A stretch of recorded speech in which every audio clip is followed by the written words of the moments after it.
Decode को powered by Mongia steel, steel का बादशाह। पंजाब नेशनल बैंक, भरोसे का प्रतीक।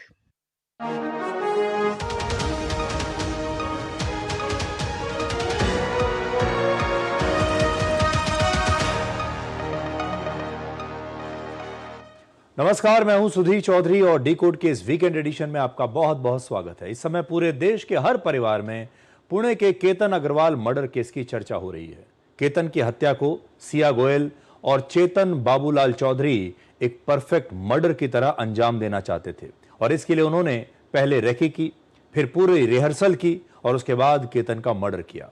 लेकिन 20 साल की सिया और 22 साल के चेतन लगातार ऐसे कई डिजिटल सबूत छोड़ते गए जिनकी वजह से दोनों पकड़े गए।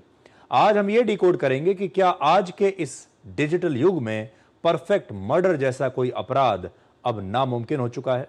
एक जमाना था जब परफेक्ट मर्डर हुआ करते थे, लोग मर्डर करके छुप जाते थे, भाग जाते थे और वर्षों तक और कई बार तो कभी भी पता नहीं चलता था कि ये मर्डर किसने किया। लेकिन आज का ये जो युग है ये डिजिटल युग है और आपके आसपास इतने सारे डिजिटल डिवाइसेस हैं जो लगातार आपका डेटा, आपकी लोकेशन, आपके चैट्स, आपकी तस्वीरें, आपकी मूवमेंट, हर चीज नोट करते रहते हैं और आज के समय में किसी भी कातिल का भाग जाना लगभग नामुमकिन हो चुका है। तो आज हम आपको परफेक्ट मर्डर के अंत की कहानी बताएंगे। इसके बाद आपको यह दिखाएंगे कि राम मंदिर में चढ़ावे की गिनती कैसे होती थी, जिसे देखकर आप समझ पाएंगे कि यहां का पूरा सिस्टम असल में चोरी रोकने की बजाय चोरी करने वालों की ही मदद कर रहा था, क्योंकि सिस्टम में गड़बड़ी एक नहीं बल्कि कई अलग अलग स्तरों पर हुई थी। और आखिर में हम इस राज को डिकोड करेंगे कि अमेरिका के राष्ट्रपति डोनाल्ड ट्रंप को अचानक पाकिस्तान के फील्ड मार्शल असीम मुनीर इतने अच्छे क्यों लगने लगे। कुछ समय पहले तक डोनाल्ड ट्रंप पाकिस्तान को कोसते थे, पाकिस्तान को नापसंद करते थे, लेकिन आज हम आपको बताएंगे कि दुनिया के ज्यादातर रिश्तों की तरह इस रिश्ते के पीछे भी पैसा है। ट्रंप की पारिवारिक कंपनी अब पाकिस्तान में अपने क्रिप्टो बिजनेस का विस्तार कर रही है और असीम मुनीर इसी क्रिप्टो बिजनेस के लिए पाकिस्तान में उनके लिए रेड कारपेट वेलकम की व्यवस्था कर रहे हैं।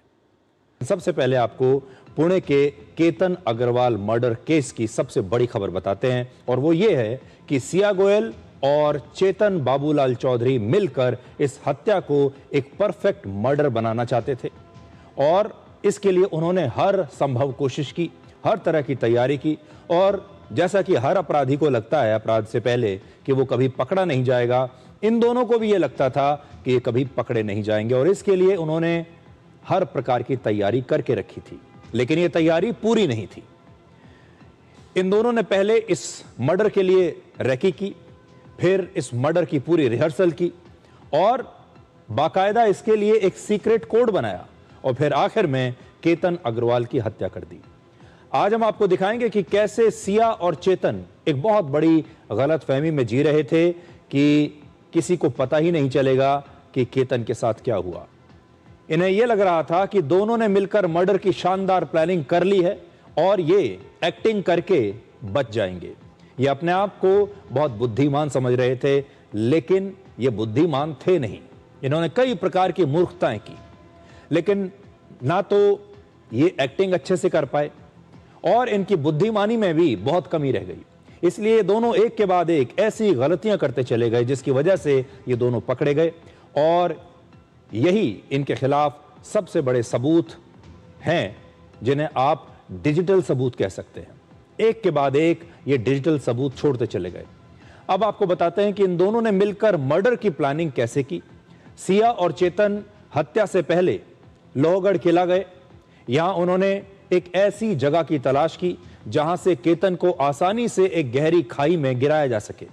इसके लिए सिया और चेतन ने किले में जाकर इस मर्डर की रिहर्सल भी की। इस दौरान उन्होंने एक सीक्रेट कोड तय किया था।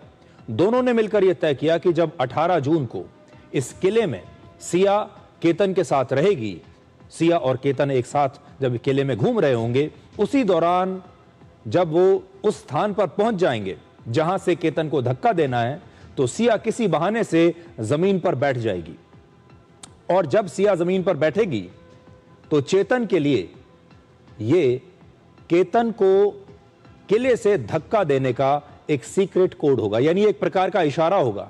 जैसे ही सिया नीचे बैठेगी, यह इशारा है चेतन के लिए कि अब उसे आना है और केतन को पीछे से धक्का दे देना है।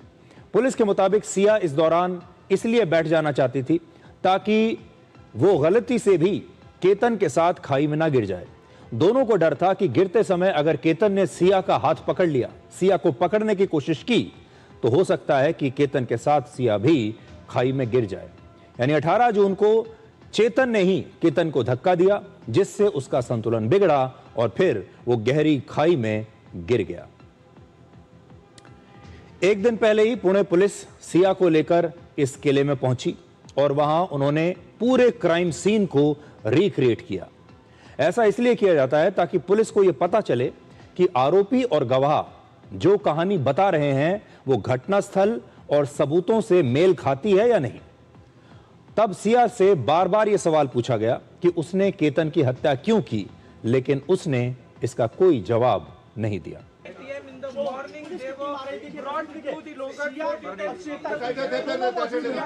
दोनों मौजूद हैं और चेतन और सिया दोनों लेके पहुंची थी।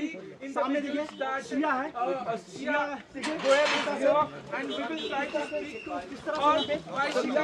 आपने क्यों मारा? सिया सिया आपने क्यों मारा? सिया सिया आपने चेतन को क्यों मारा? अब पुलिस सिया के बाद चेतन को भी अपने साथ ले जाएगी और फिर इस क्राइम सीन को दोबारा रिक्रिएट करेगी। हत्या के दिन चेतन पुणे से लगभग 90 किलोमीटर दूर इस लोहगढ़ किले तक अपनी कार लेकर नहीं गया, बल्कि अपने स्कूटर से वहां पर पहुंचा। देखिए, ये लगातार अपने आप को बड़ा चालाक समझ रहे थे। इनको लगता था कि इनकी जो चालाकियां हैं ये पुलिस को पता नहीं चलेंगी। तो पहली चालाकी तो चेतन ने यह की कि वो अपना फोन साथ में नहीं लेकर गया। उसने अपने फोन को पुणे में ही छोड़ दिया और उसे लगा कि जब पुलिस तहकीकात करेगी तो वो ये बता सकता है कि आप मेरे मोबाइल फोन की लोकेशन चेक कर लीजिए, मैं तो उस दिन पुणे में ही था, मैं तो इस किले पर था ही नहीं।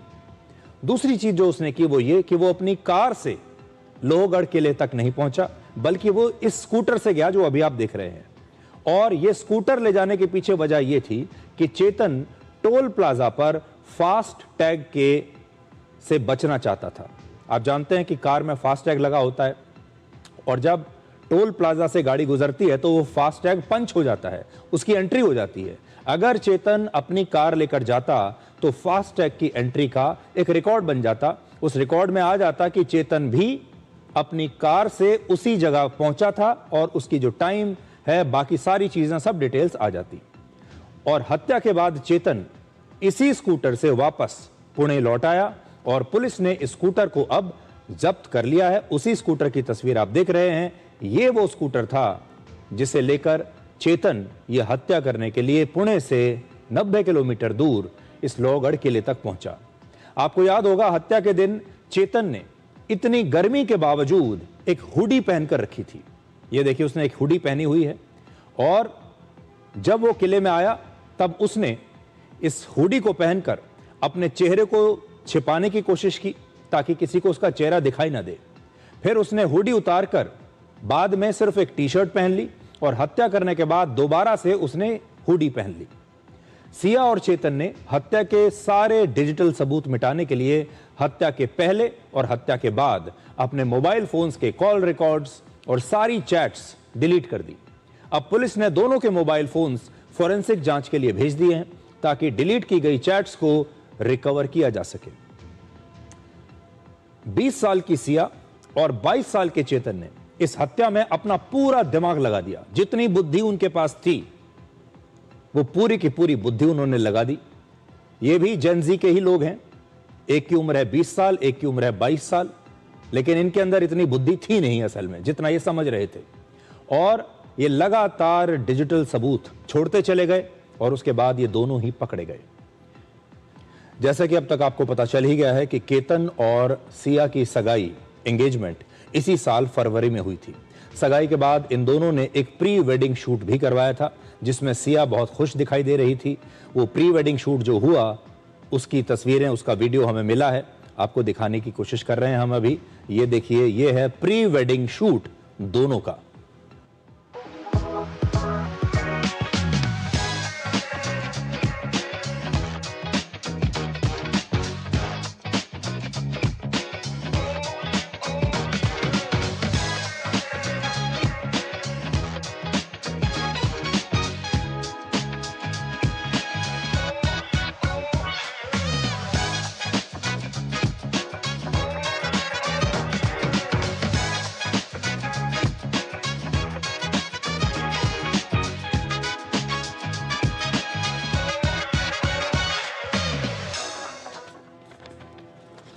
ये वीडियो देखकर आपको क्या पता चलता है?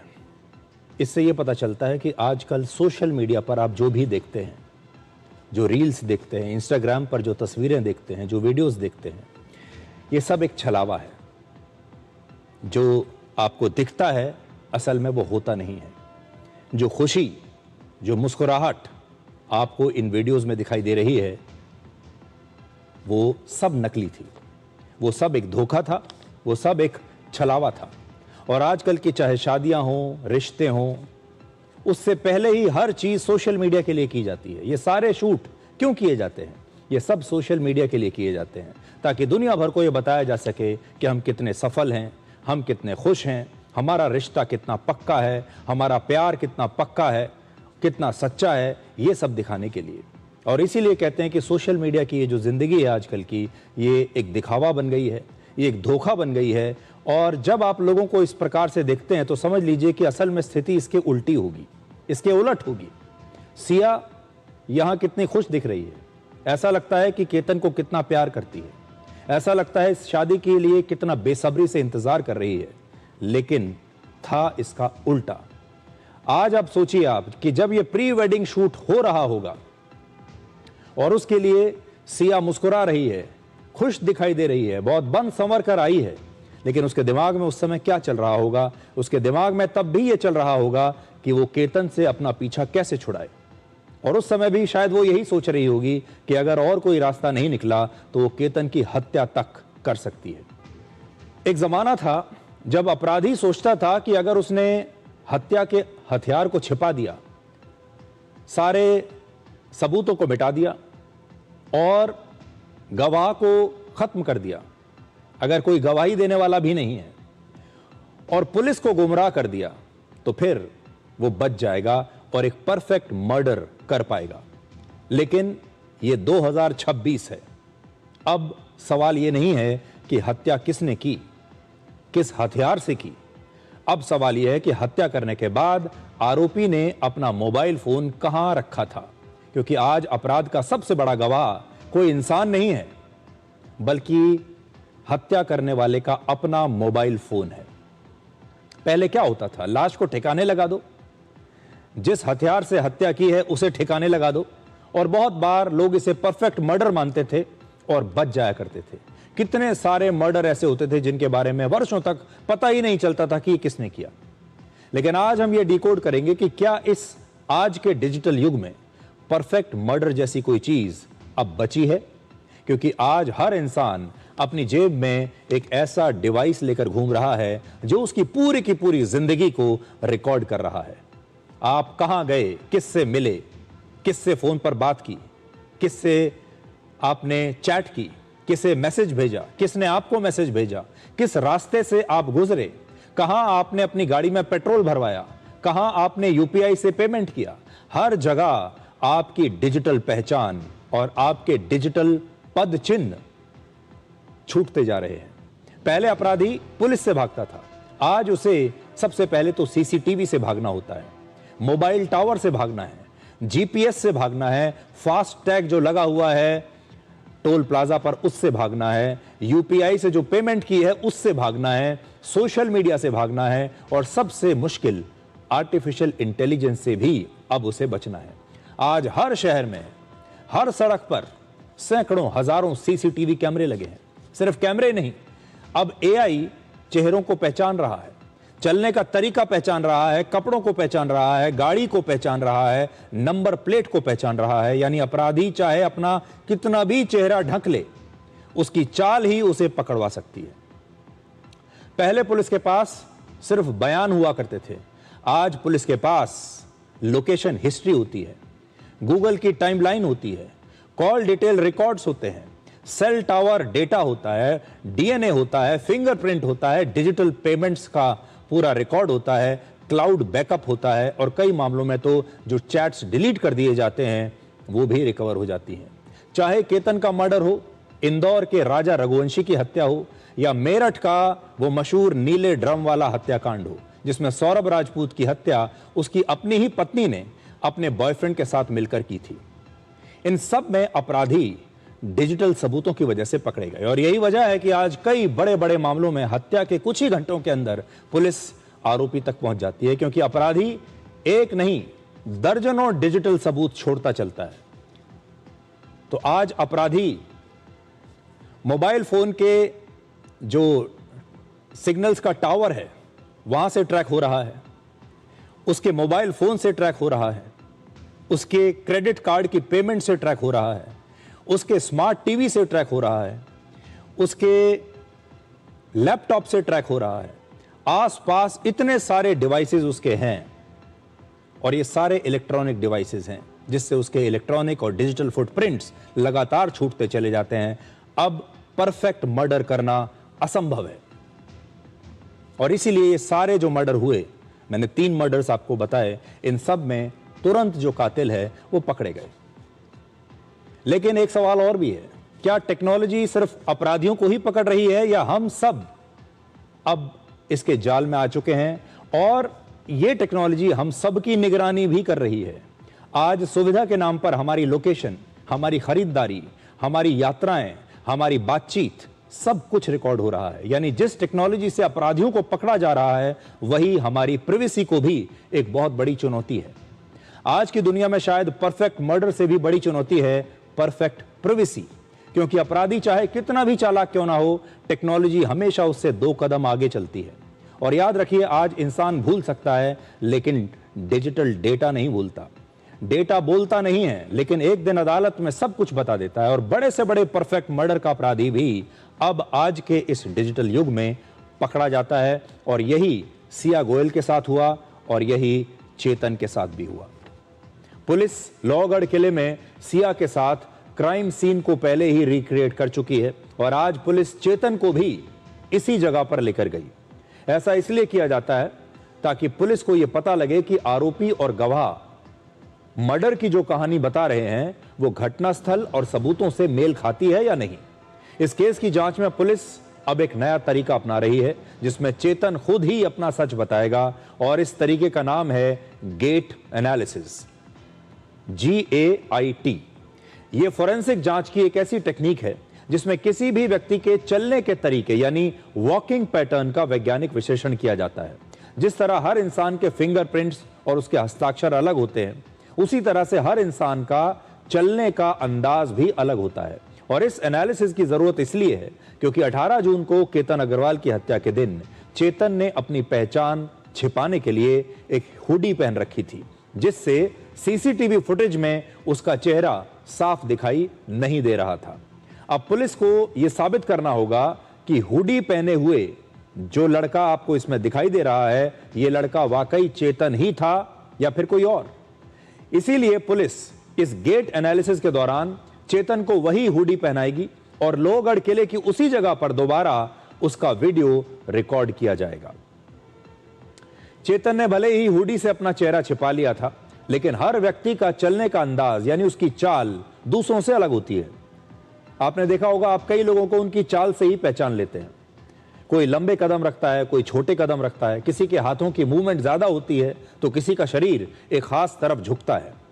गेट एनालिसिस में किसी व्यक्ति के कदमों की लंबाई, चलने की रफ्तार, शरीर का झुकाव, उसके हाथों की हरकत और पूरे बॉडी मूवमेंट का एक वैज्ञानिक विश्लेषण किया जाता है और इन सभी बातों को मिलाकर हर व्यक्ति के चलने का एक अलग पैटर्न, एक अलग तरीका बन जाता है जिसे आसान भाषा में उस व्यक्ति का वॉकिंग सिग्नेचर कहते हैं।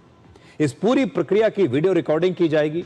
इसके बाद AI, फोरेंसिक सॉफ्टवेयर और एक्सपर्ट्स की मदद से दोनों वीडियोस की तुलना की जाएगी ताकि पता चल सके कि दोनों में चलने का जो तरीका है, जो दोनों की चाल है, वो एक जैसी है या नहीं। अगर सीसीटीवी फुटेज में दिख रहे व्यक्ति और चेतन की चाल में कोई समानता मिलती है तो ये इस बात का महत्वपूर्ण फोरेंसिक सबूत बन जाएगा कि सीसीटीवी फुटेज में दिख रहा व्यक्ति ही चेतन है। यानी अब चेतन का चलने का तरीका जांच में खुद उसके खिलाफ ही एक अहम सबूत बन सकता है।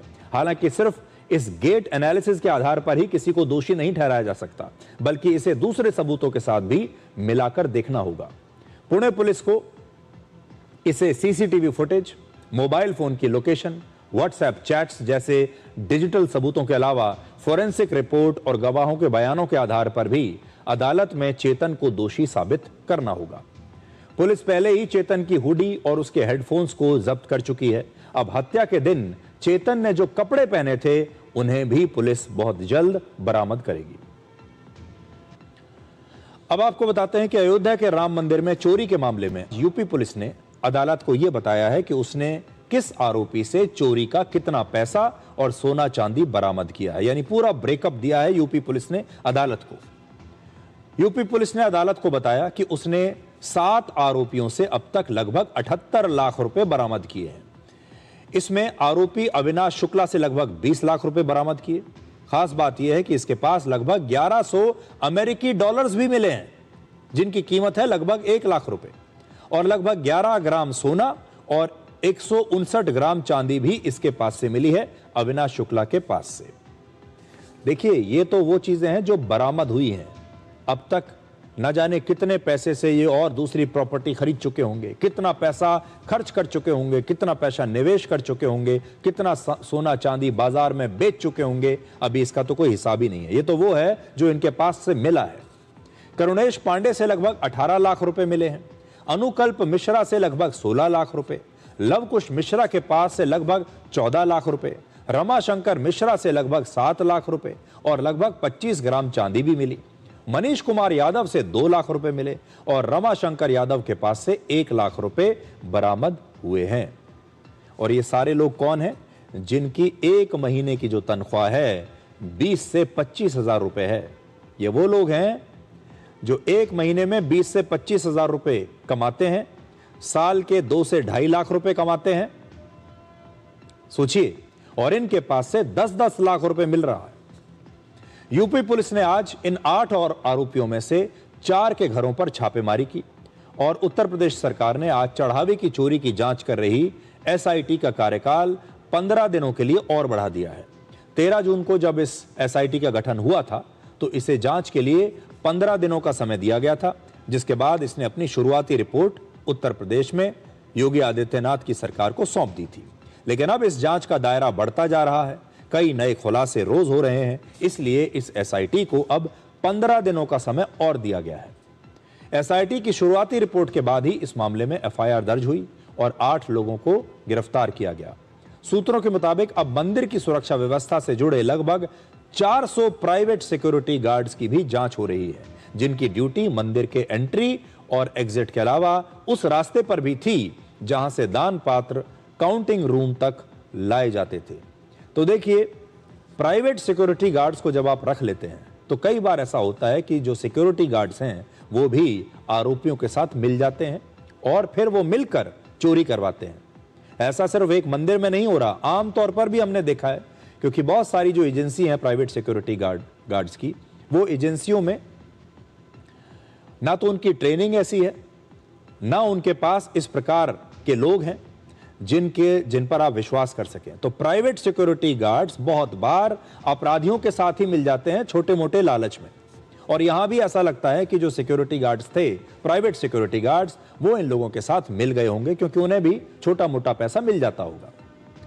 अब आपको यह बताते हैं कि कैसे चढ़ावे की चोरी असल में मंदिर के अंदरूनी सिस्टम की ही नाकामी है। यानी मंदिर में चढ़ावे की गिनती के सिस्टम में ही ऐसी खामियां थी जिसका फायदा उठाकर यह चोरी की गई। पूरे राम मंदिर में 40 दान पात्र लगे हैं। औसतन 75,000 से 1 लाख श्रद्धालु हर रोज आते हैं यहां पर। और खास मौके जब होते हैं, कोई तीज त्योहार होते हैं या कोई खास मौके होते हैं, तो श्रद्धालुओं की संख्या 2 लाख तक पहुंच जाती है एक दिन में। रोजाना करीब 8 लाख से 13 लाख रुपए तक का दान आता है। और त्योहारों पर और खास दिनों पर ये जो दान है ये 60 लाख रुपए तक पहुंच जाता है। चढ़ावा।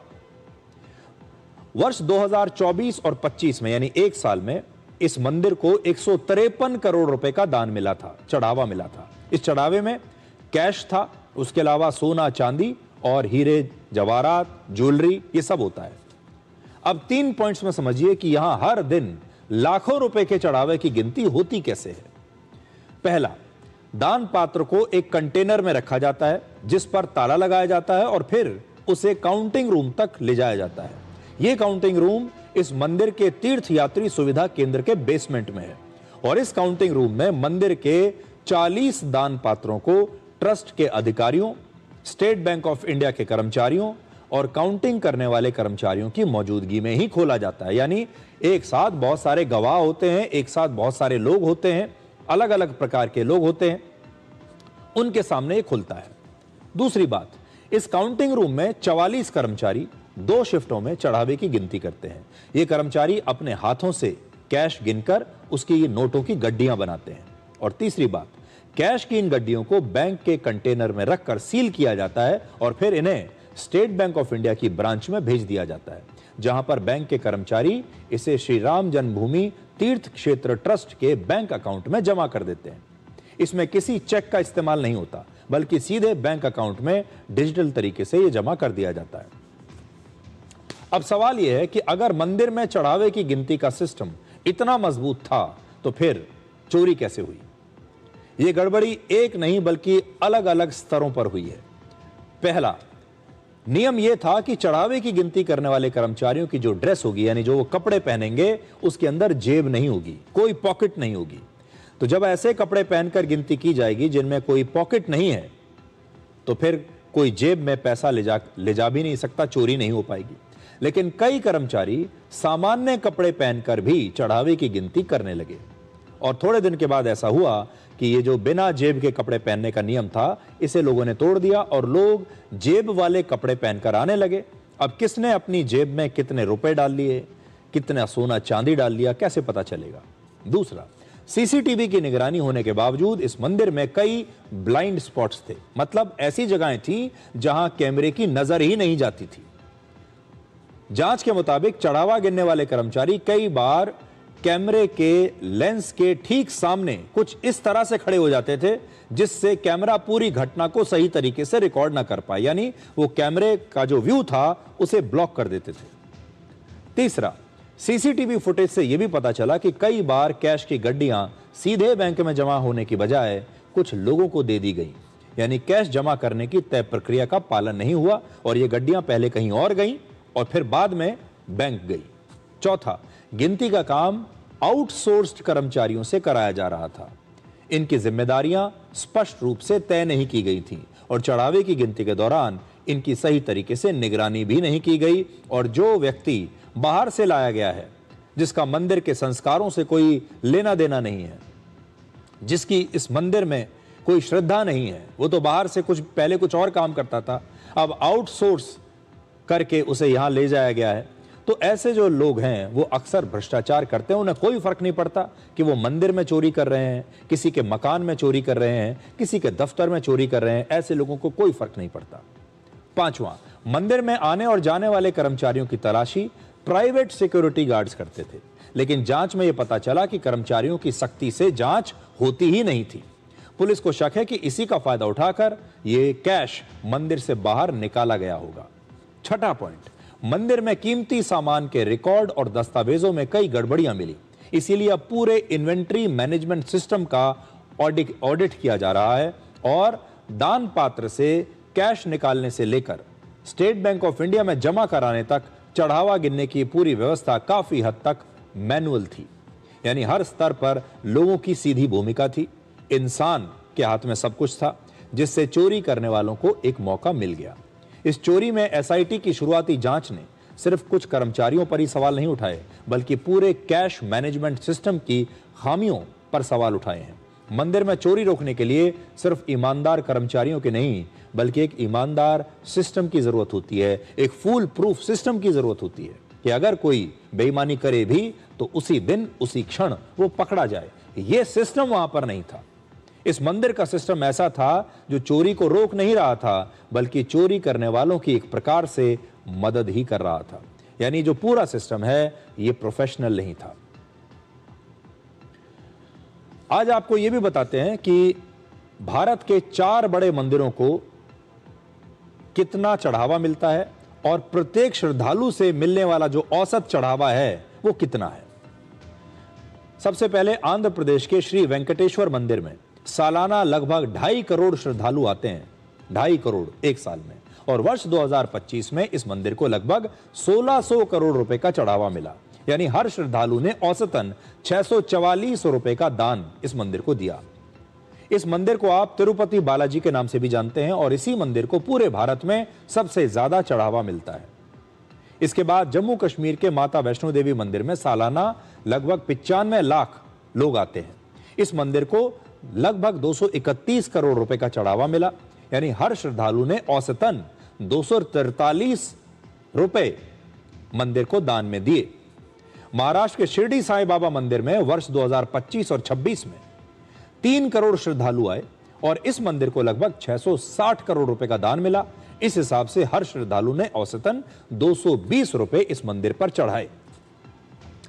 अब अयोध्या को देखिए। इन मंदिरों के सामने अयोध्या का राम मंदिर कहां है। अयोध्या के श्री राम मंदिर में सालाना लगभग 7 करोड़ श्रद्धालु आए एक साल में। तो देखिए श्रद्धालु के मामले में यह सबसे ऊपर है, 7 करोड़ श्रद्धालु आए। लेकिन इस मंदिर को जो चढ़ावा मिला 7 करोड़ श्रद्धालुओं से वो था सिर्फ 153 करोड़ रुपए। यानी हर श्रद्धालु ने औसतन सिर्फ 20 से 30 रुपए मंदिर में चढ़ाए हैं। अब राम मंदिर में बाकी मंदिरों के मुकाबले लोग कम पैसा क्यों चढ़ा रहे हैं, यह बात समझ के परे है।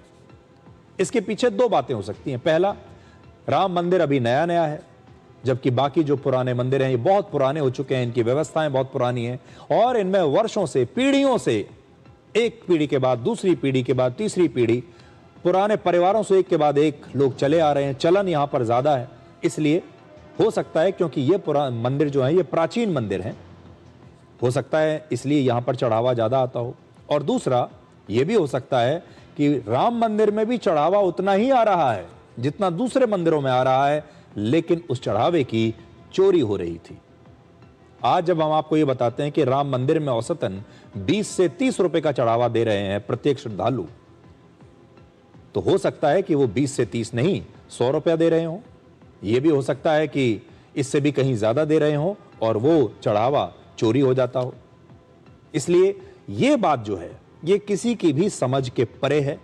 आपको भी यह बात समझ में नहीं आ रही होगी कि राम मंदिर में श्रद्धालुओं की संख्या तो है 7 करोड़, फिर से वो संख्या देख लीजिए, और जो चढ़ावा आता है वो है 153 करोड़। एक श्रद्धालु का जो दान है वो 20 से 30 करोड़ रुपए के आसपास है। ये एक अनुमान है, 20 से 30 रुपए, ये एक अनुमान है जो कि बाकी मंदिरों के मुकाबले में बहुत कम है। आप स्क्रीन पर देखिए, बाकी मंदिरों का भी मैं आपको दिखाता हूं। एक बार फिर से आप देख लीजिए, जो बाकी देश के बड़े मंदिर हैं वहां पर इससे कहीं ज्यादा चढ़ावा आता है अगर आप प्रति व्यक्ति औसत देखें तो। वेंकटेश्वर मंदिर जो है 2.5 करोड़ श्रद्धालु आते हैं, जो कि राम मंदिर से बहुत कम है। राम मंदिर में 7 करोड़ आते हैं, लेकिन फिर भी वहां 1,500 रुपए के आसपास चढ़ावा दे रहा है एक व्यक्ति।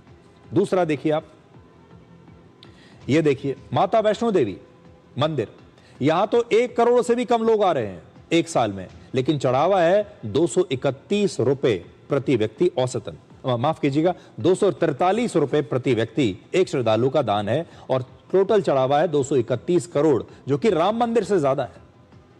और भी मंदिरों को अगर आप देखेंगे तो सब जगह राम मंदिर से ज्यादा चढ़ावा आ रहा है। शिरडी साईं बाबा में 660 करोड़ रुपए का चढ़ावा आ रहा है, जबकि वहां राम मंदिर से आधे श्रद्धालु जाते हैं और वहां पर भी एक श्रद्धालु का जो दान है वो लगभग 220 रुपए के आसपास है। राम मंदिर में सबसे कम है। मैं ये नहीं कह सकता कि ऐसा क्यों हो रहा है कि हमारे देश के जो लोग हैं वो दूसरे मंदिरों में ज्यादा चढ़ावा दे रहे हैं और राम मंदिर में सिर्फ 20 से 30 रुपए का चढ़ावा औसतन एक श्रद्धालु दे रहा है। इस बात की जांच होनी चाहिए। और अब एक छोटा सा ब्रेक, और ब्रेक के बाद कुछ और खबरों को आपके लिए डिकोड करेंगे।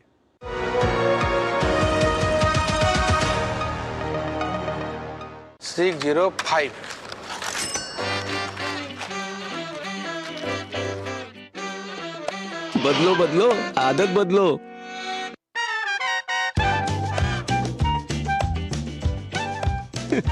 बदलो बदलो आदत बदलो। अब नजदीकी बैंक जाकर फटे पुराने नोट्स बदलिए। अगर बैंक मना करे तो आरबीआई के ओम्बुड्समैन से शिकायत करें। आरबीआई कहता है जानकार बनिए, सतर्क रहिए।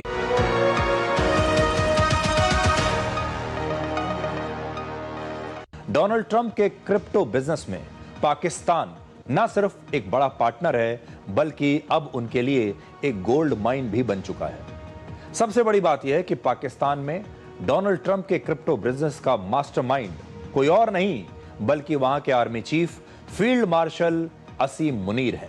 और चौंकाने वाली खबर यह है कि ट्रंप के क्रिप्टो बिजनेस के लिए असीम मुनीर ने पाकिस्तान में नए नियम बनवा दिए, ऐसे नियम बनवाए जो कि ट्रंप के इस पारिवारिक कंपनी को फायदा पहुंचाते हैं। यानी असीम मुनीर ने यह सुनिश्चित किया कि ट्रंप की जो पारिवारिक कंपनी है, जब वो क्रिप्टो बिजनेस का पाकिस्तान में विस्तार करे तो वहां पर उसे एक रेड कारपेट वेलकम मिलना चाहिए। आपको ये जानकर हैरानी होगी कि पाकिस्तान दुनिया का इकलौता ऐसा देश है जिसने एक राष्ट्र के तौर पर ट्रंप परिवार की कंपनी के साथ क्रिप्टो बिजनेस के लिए एक औपचारिक समझौता किया। और लगता है कि यही वो राज है जिसकी वजह से ट्रंप अचानक असीम मुनीर को इतना पसंद करने लगे। मुनीर उनके फेवरेट जनरल बन गए और ट्रंप अक्सर मुनीर की तारीफ करते रहते हैं। इस पूरी कहानी को समझने के लिए सबसे पहले आप ये तस्वीर देखिए। ये तस्वीर इसी साल 14 जनवरी की है, जिसमें असीम मुनीर और शहबाज शरीफ खड़े हैं, जबकि दो लोग एक कागज पर हस्ताक्षर कर रहे हैं। हस्ताक्षर करने वाले ये लोग हैं SC फाइनेंशियल टेक्नोलॉजीज के CEO जैक विटकॉफ और पाकिस्तान के फाइनेंस मिनिस्टर यानी वित्त मंत्री मोहम्मद औरंगजेब। मैं बड़ी स्क्रीन पर आपको ये तस्वीर दिखाता हूं, जरा देखिए आप। जैक विटकॉफ जो कि इस कंपनी के CEO हैं और पाकिस्तान के फाइनेंस मिनिस्टर। इस डील की सबसे दिलचस्प बात यह है कि यह दो देशों के बीच नहीं हो रही, बल्कि ट्रंप के परिवार की एक क्रिप्टो कंपनी और एक राष्ट्र के तौर पर पाकिस्तान के बीच हो रही है। तो आप पहले इन तस्वीरों को अच्छे से देखिए।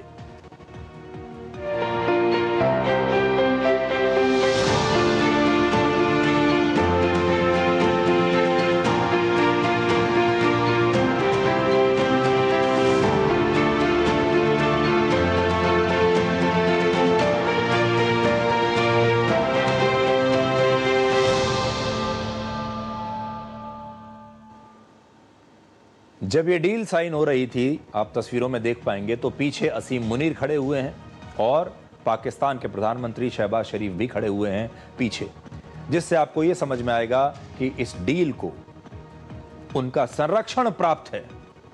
वो इस डील को अपना पूरा समर्थन दे रहे हैं। पाकिस्तान एक देश के तौर पर इस डील के पीछे खड़ा हुआ है। और ये डील किसके बीच हो रही है? ट्रंप परिवार की एक कंपनी और पाकिस्तान की सरकार के बीच। सबसे बड़ा सवाल यह है कि वो देश जिसके पास खाने तक के पैसे नहीं है, जहां भूखमरी फैली हुई है, जिसकी आर्थिक स्थिति इतनी खराब है, जो IMF, चीन और सऊदी अरब जैसे देशों से कर्जा ले लेकर जैसे तैसे अपना काम चला रहा है, आखिर उस गरीब देश की सरकार को क्रिप्टो जैसे बिजनेस में इतनी दिलचस्पी क्यों है?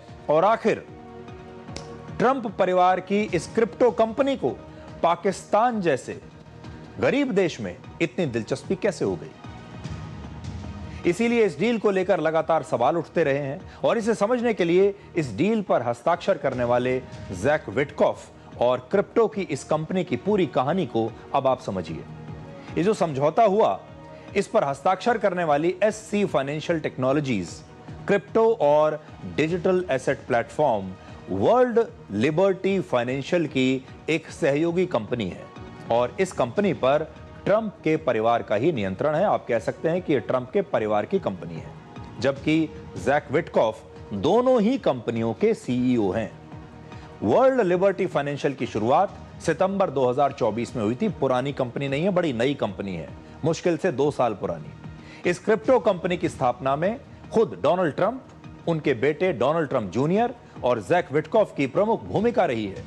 जैक विटकॉफ और डोनाल्ड ट्रंप जूनियर यानी डोनाल्ड ट्रंप के जो पुत्र हैं, ये दोनों बड़े अच्छे दोस्त हैं, जबकि जैक विटकॉफ के पिता स्टीव विटकॉफ ट्रंप के मध्य पूर्व मामलों के विशेष दूत भी हैं।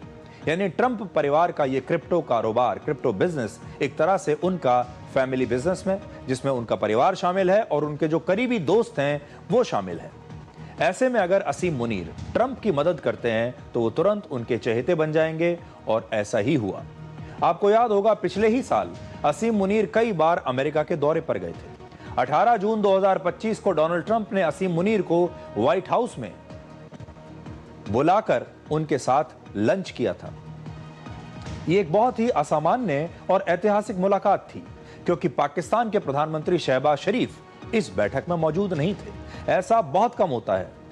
आमतौर पर व्हाइट हाउस में किसी देश के निर्वाचित नेता को बुलाया जाता है या उस देश के राष्ट्र प्रमुख को बुलाया जाता है और अमेरिका का राष्ट्रपति उससे बात करता है। यानी अमेरिका ने पाकिस्तान के प्रधानमंत्री की बजाय सीधे वहां के सेना प्रमुख जनरल असीम मुनीर को ज्यादा प्राथमिकता दी, जिसकी पूरी दुनिया में उस समय चर्चा हुई थी कि अगर डोनाल्ड ट्रंप को पाकिस्तान से कोई बातचीत करनी भी है तो वो पाकिस्तान के प्रधानमंत्री को ना बुलाकर पाकिस्तान के आर्मी चीफ को व्हाइट हाउस में बुला रहे हैं और उनके साथ लंच कर रहे हैं। और उसके बाद हर जगह यह देखा गया कि इसके बाद जितनी भी बैठकें हुई, डोनाल्ड ट्रंप ने असीम मुनीर को शहबाज शरीफ से ज्यादा महत्व दिया। पिछले साल सितंबर में ट्रंप एक बार फिर असीम मुनीर और शहबाज शरीफ से मिले और इस बैठक में भी असीम मुनीर को ही ट्रंप ने ज्यादा तवज्जो दी। असीम मुनीर पिछले साल जून में अकेले अमेरिका के दौरे पर गए थे और उससे 2 महीने पहले अप्रैल में ट्रंप की कंपनी वर्ल्ड लिबर्टी फाइनेंशियल और पाकिस्तान क्रिप्टो काउंसिल के बीच एक और बड़ा महत्वपूर्ण समझौता हुआ था और उस समय जैक विटकॉफ भी पाकिस्तान में थे। सबसे दिलचस्प बात यह है कि पाकिस्तान क्रिप्टो काउंसिल की स्थापना पिछले साल ही मार्च में हुई और फिर अगले ही महीने अप्रैल में ट्रंप परिवार की इस क्रिप्टो कंपनी के साथ इस काउंसिल का समझौता हो गया। इन सभी कड़ियों को अगर आप जोड़ें तो साफ पता चलता है कि असीम मुनीर को ट्रंप से मिलने और उनके साथ खाना खाने का मौका इसलिए नहीं मिला कि वो पाकिस्तान के आर्मी चीफ हैं, बल्कि इसलिए मिला क्योंकि उन्होंने ट्रंप के क्रिप्टो बिजनेस को पाकिस्तान में बढ़ाने में बहुत मदद की। पाकिस्तान के सारे द्वार डोनाल्ड ट्रंप की इस क्रिप्टो कंपनी के लिए खोल दिए गए। पूरा पाकिस्तान बिकने के लिए तैयार हो गया। असीम मुनीर इसी क्रिप्टो बिजनेस के लिए पाकिस्तान में रेड कारपेट वेलकम की व्यवस्था कर रहे थे और जैसा कि आप जानते हैं, पाकिस्तान में जो असली ताकत है वो वहां की सेना के पास होती है, वहां के प्रधानमंत्री के पास नहीं। और डोनाल्ड ट्रंप इस बात को अच्छे से समझते हैं कि असली ताकत शहबाज शरीफ के पास तो है ही नहीं, तो फिर उसके साथ समय बर्बाद करने से क्या फायदा। जिसके पास ताकत है उसके साथ हम समय लगाते हैं और ताकत थी असीम मुनीर के पास, इसलिए ट्रंप सीधे असीम मुनीर से ही बात करते थे। अब ट्रंप परिवार की कंपनी के साथ पाकिस्तान अपना क्रिप्टो बिजनेस करेगा, जिससे ट्रंप की कमाई और ज्यादा बढ़ेगी और इसीलिए अगले साल जब ट्रंप अपनी क्रिप्टो बिजनेस से कमाई का खुलासा करेंगे तो यह आमदनी इस साल के 13,000 करोड़ रुपए से बढ़कर कहीं ज्यादा हो सकती है। आज पूरी दुनिया को यह चेक करना चाहिए। जो पाकिस्तान के जो लोग हैं उनसे भी हम ये कहना चाहते हैं कि आज आपको यह चेक करना चाहिए कि डोनाल्ड ट्रंप के परिवार की जो कंपनी है, जो अब पाकिस्तान में ऑपरेट कर रही है क्रिप्टो बिजनेस में, इस कंपनी से पाकिस्तान से डोनाल्ड ट्रंप के इस बिजनेस को कितना फायदा हो रहा है, पाकिस्तान से डोनाल्ड ट्रंप को कितना पैसा पहुंच रहा है, इस बात की जांच होनी चाहिए। अमेरिका में भी जो विपक्षी नेता हैं उन्हें यह बात देखनी चाहिए और पाकिस्तान में भी इस बात की जांच होनी चाहिए।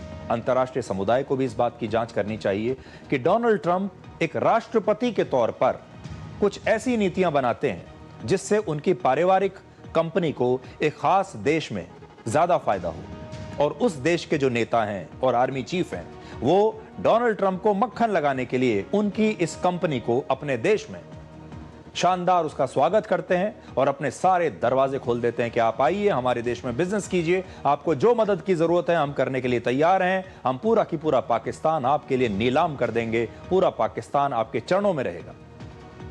डोनाल्ड ट्रंप एक पक्के बिजनेसमैन है और वो हमेशा अपना मुनाफा देखते हैं। पहले ट्रंप की बड़ी कमाई रियल एस्टेट के बिजनेस से होती थी, लेकिन पिछले साल सबसे ज्यादा आमदनी उनकी जो हुई है वो हुई है क्रिप्टो बिजनेस से।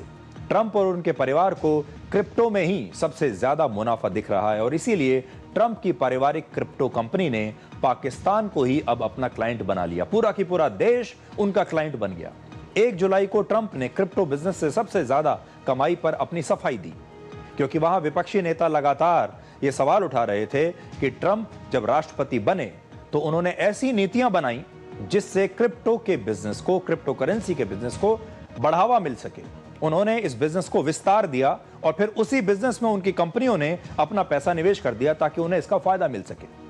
तो ट्रंप ने अब सफाई दी है। उन्होंने कहा है कि वो अपना पैसा खुद इन्वेस्ट नहीं करते, बल्कि उनके पास बड़े बड़े फंड मैनेजर्स हैं जो उनके पैसे को मैनेज करते हैं और ये जो पूरा पैसा है ये बहुत ही प्रोफेशनली मैनेज किया जाता है।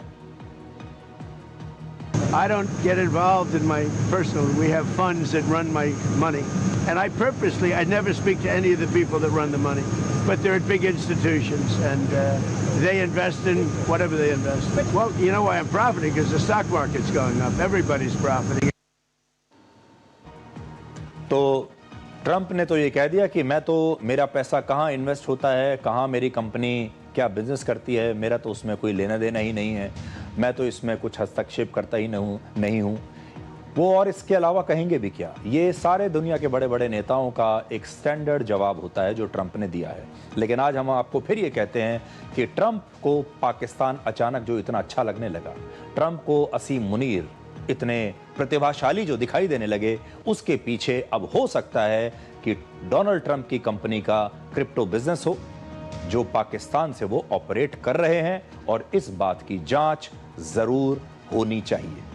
और अब एक छोटा सा ब्रेक, और ब्रेक के बाद कुछ और खबरों को आपके लिए डिकोड करेंगे।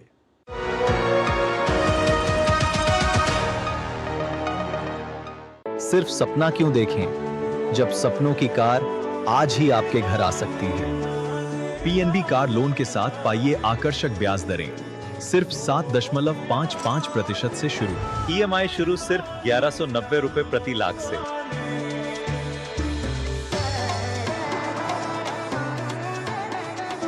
Punjab National Bank, the name you can bank upon.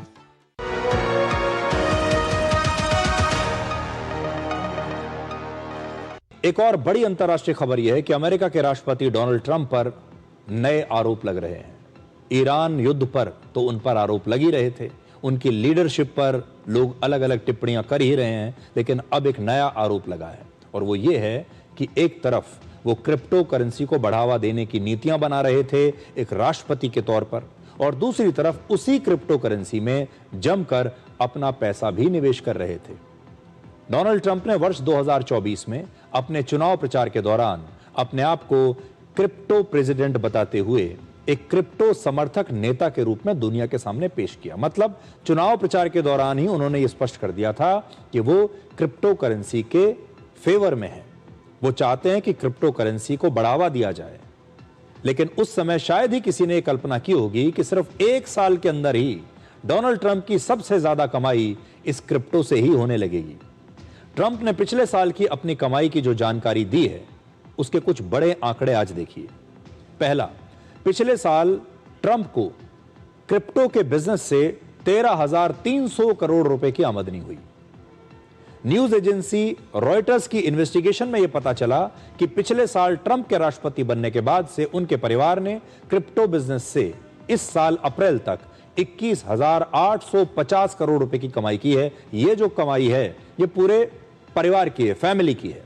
Reuters की बताई गई रकम ट्रंप की बताई गई कमाई से इसलिए ज्यादा आपको दिखाई दे रही है क्योंकि इसमें इस साल अप्रैल तक की कमाई शामिल है और इसमें उनके परिवार के दूसरे लोगों की आमदनी को भी शामिल किया गया है इसलिए। लेकिन अगर पूरे परिवार को आप देखें तो एक साल में 21,850 करोड़ रुपए ट्रंप के परिवार ने कमाए हैं, ये उनकी आमदनी है। तीसरा, पिछले साल अलग अलग बिजनेसेस से ट्रंप की कुल आमदनी को अगर देखें तो उनकी कुल कमाई में लगभग 69% क्रिप्टो से आई है। और गोल्फ और उनका जो गोल्फ और रिजॉर्ट बिजनेस है, जो उनके पुराने बिजनेस रहे हैं, उनसे उन्हें सिर्फ 25% की कमाई हुई है। इस पाई चार्ट में आप देखिए कि कैसे आज क्रिप्टो ट्रंप की कमाई का सबसे बड़ा सोर्स बन चुका है। तो क्रिप्टो का जो कारोबार है वो देखिए, वो नीले रंग से आपको दिखाई दे रहा है, वो है क्रिप्टो का कारोबार। पीले रंग से जो आपको दिख रहा है वो है गोल्फ और रिजॉर्ट का कारोबार। और बाकी के जो उनके कारोबार हैं, मीडिया और लीगल सेटलमेंट और दूसरे जो कारोबार हैं, उनसे भी कमाई आ रही है, लेकिन क्रिप्टो के सामने मामूली है। ट्रंप की पहचान एक ऐसे बिजनेसमैन की रही है जो रियल एस्टेट में है, रिजॉर्ट बिजनेस में है और गोल्फ में भी है। लेकिन आज क्रिप्टो से हुई आमदनी उनके पुराने गोल्फ और रिजॉर्ट बिजनेस की इनकम से लगभग 3 गुना ज्यादा है। अमेरिका के कानून के मुताबिक वहां के राष्ट्रपति को हर साल जून के अंत या जुलाई महीने की शुरुआत में अपनी आमदनी और संपत्ति के बारे में जानकारी देनी होती है सार्वजनिक रूप से। लेकिन इस साल जैसे ही ट्रंप ने अपने साल भर की कमाई और संपत्ति की जानकारी दी, इस पर विवाद खड़ा हो गया। उसका बड़ा कारण यह है कि ट्रंप सिर्फ एक बिजनेसमैन नहीं है, बल्कि अमेरिका के राष्ट्रपति भी हैं। जब कोई राष्ट्रपति किसी खास बिजनेस को बढ़ावा देता है, उस बिजनेस से संबंधित नई पॉलिसीज बना देता है और अगर उससे उसे सीधा फायदा होता है तो इसे कॉन्फ्लिक्ट ऑफ इंटरेस्ट कहा जाता है। ट्रंप पर विपक्षी पार्टियों का आरोप है कि राष्ट्रपति बनने के बाद उन्होंने लगातार क्रिप्टो इंडस्ट्री को बढ़ावा दिया, जिससे उनके खुद के बिजनेस को बहुत फायदा हुआ। वर्ष 2025 में राष्ट्रपति बनने से लगभग 4 महीने पहले सितंबर 2024 में ट्रंप और उनके परिवार ने वर्ल्ड लिबर्टी फाइनेंशियल नाम के एक क्रिप्टो और डिजिटल एसेट प्लेटफॉर्म को लॉन्च किया था। इसके बाद 17 जनवरी 2025 को ट्रंप के नाम से एक क्रिप्टो कॉइन भी लॉन्च किया गया, जो आपकी स्क्रीन पर है। और सिर्फ 3 दिन के बाद ही 20 जनवरी को ट्रंप ने अमेरिका के राष्ट्रपति पद की शपथ ले ली। यह क्रिप्टो कॉइन ट्रंप के नाम पर था, इसलिए लोगों ने इसमें जमकर अपना पैसा निवेश किया और इसका सीधा फायदा ट्रंप को हुआ। पिछले साल ही अप्रैल में ट्रंप की कंपनी वर्ल्ड लिबर्टी फाइनेंशियल और पाकिस्तान क्रिप्टो काउंसिल के बीच एक समझौता हुआ और इस साल फिर से जनवरी में दोनों के बीच क्रिप्टो और डिजिटल पेमेंट को लेकर एक समझौता हुआ। सबसे दिलचस्प बात यह है कि पिछले साल जब ट्रंप की क्रिप्टो कंपनी ने पाकिस्तान की इस कंपनी के साथ लेटर ऑफ इंटेंट पर हस्ताक्षर किए, उसके कुछ समय बाद ही पाकिस्तान को IMF से 11,000 करोड़ रुपए का लोन मिल गया। और फिर कुछ महीने के बाद पाकिस्तान के क्रिटिकल मिनरल्स को लेकर अमेरिका ने और ट्रंप ने उनके साथ एक समझौता कर लिया। और ये क्रिटिकल मिनरल्स जो हैं, ये खुद पाकिस्तान के प्रधानमंत्री और वहां के आर्मी चीफ खुद लेकर गए थे राष्ट्रपति ट्रंप के पास व्हाइट हाउस में, और उन्हें ये बड़े पसंद आए। आज ट्रंप को सबसे ज्यादा आमदनी वर्ल्ड लिबर्टी फाइनेंशियल और ट्रंप क्रिप्टो कॉइन से ही हो रही है। फोर्ब्स के मुताबिक इस समय ट्रंप की संपत्ति 57,000 करोड़ रुपए की है। कई वर्षों से ट्रंप पैसा कमाने का एक ही तरीका अपनाते रहे हैं, वो अपने नाम यानी ट्रंप ब्रांड का इस्तेमाल किसी प्रोडक्ट, कंपनी या रियल एस्टेट प्रोजेक्ट से जोड़ देते हैं।